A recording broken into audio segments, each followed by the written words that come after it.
Magandang oras mga kababayan, narito na ang pinaka-latest update natin sa magiging lagay ng ating panahon ngayong araw at sa susunod na 24 oras. Mas nag-intensify pa habang patuloy na lumalapit ang bagyo na binabantayan natin sa may silangan. At ngayong araw lumakas na ito bilang tropical storm at posibleng makamit nito ang super typhoon level. Kaya alamin natin ang malaking pagbabago sa direksyon ng paparating na bagyo.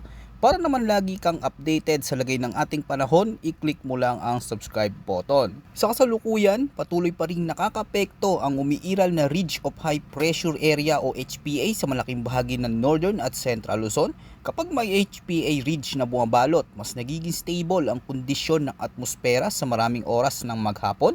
Kaya makakaranas ng mainit at maalinsangang panahon, ngunit hindi ibig sabihin ay wala ng pag-ulan. Dahil sa init ng naiipon sa araw, mas nagiging favorable ang pagbuo ng mga localized thunderstorms, lalo na sa pagsapit ng tanghali hanggang gabi.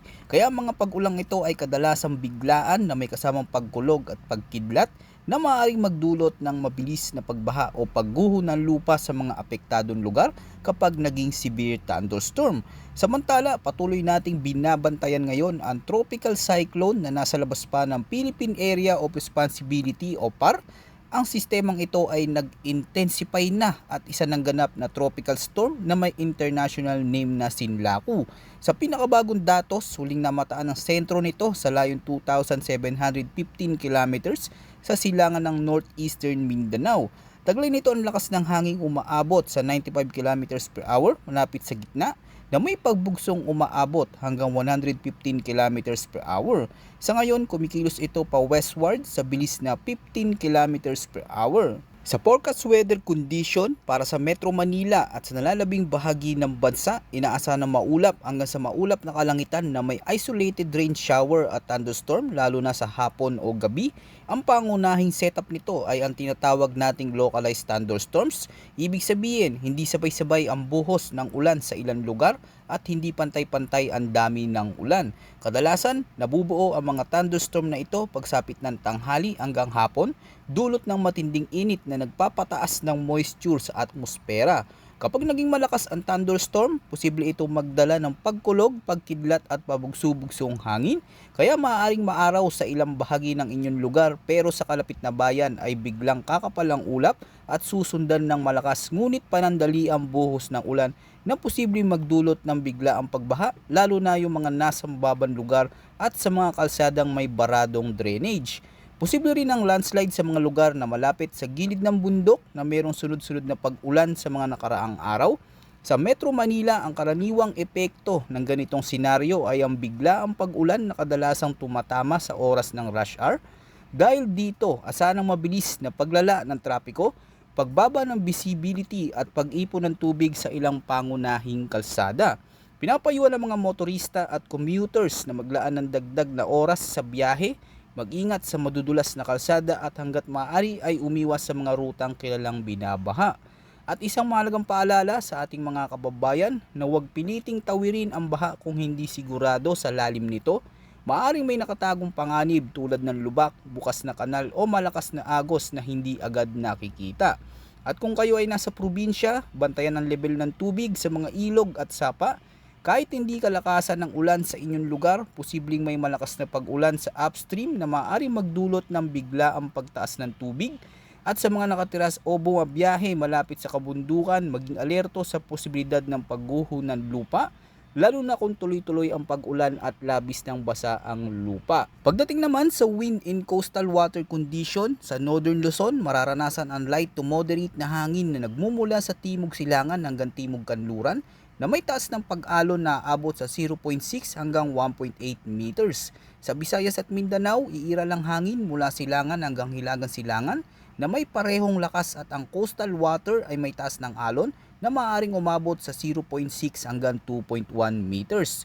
Para naman sa natitirang bahagi ng Luzon, asahan ng light to moderate na hangin mula silangan hanggang timog silangan at ang coastal water ay may slight to moderate din na alon na aabot sa pagitan ng 0.6 hanggang 1.9 meters.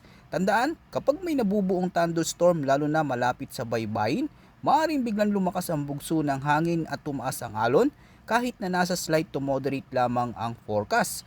Kaya sa mga mangingisda at maliliit na sasakyang pandagat, pinapayuhang mag-ingat lalo na kung may umiiral na severe thunderstorm sa karagatan. Ngayon, tignan naman natin ang pinaka-latest na update kaugnay ng binabantayan tropical cyclone at ang posibleng banta nito sa bansa.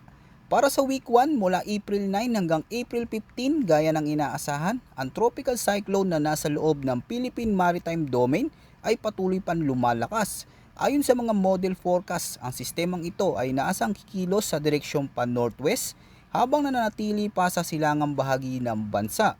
Sa yugtong ito, habang nasa kagalatan pa ang bagyo, may mataas na posibilidad na ito ay lalo pang lumakas depende sa kondisyon ng dagat at hangin sa paligid nito, mga salik na maaring magpabilis sa intensification ng bagyo.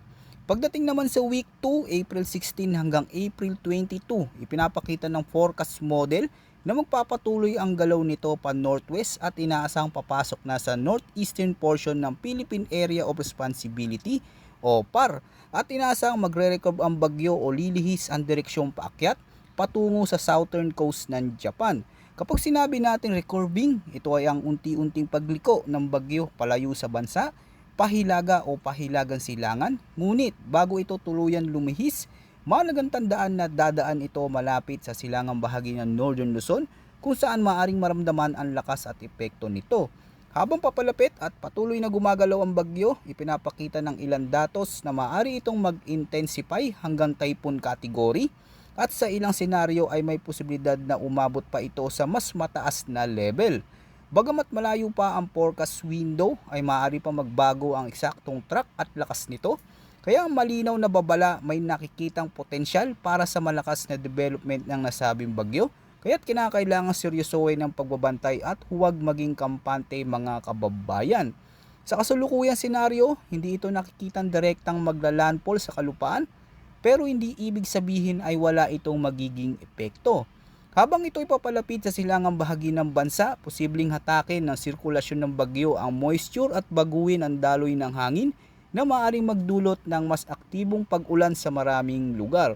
Particular sa Eastern at Northern Luzon, kabilang ang Cagayan, Isabela at Aurora, Cordillera Administrative Region lalo na sa mga bulubunduking bahagi ng Batanes at Babuyan Islands na mas exposed sa open sea at maging ang ilang bahagi ng Central Luzon na maaring makaranas ng enhanced rains depende sa galaw ng bagyo.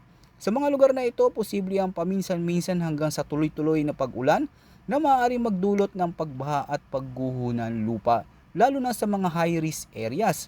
Bukod sa ulan, maaari ring maramdaman ang paglakas ng hangin at pagtaas ng alon sa hilaga at silangang baybay ng Luzon, lalo na sa mga lugar na direktang nakaharap sa karagatan. Tandaan mga kababayan, kahit wala pang nakikitang direktang landfall, ang banta ay hindi dapat maliitin. Sa ganitong mga sitwasyon, ang pinakamalaga ay ang maagang paghanda at patuloy na pag-monitor sa mga susunod pa nating update dito sa ating channel para sa pinakabagong ulat ukol sa magiging lagay ng ating panahon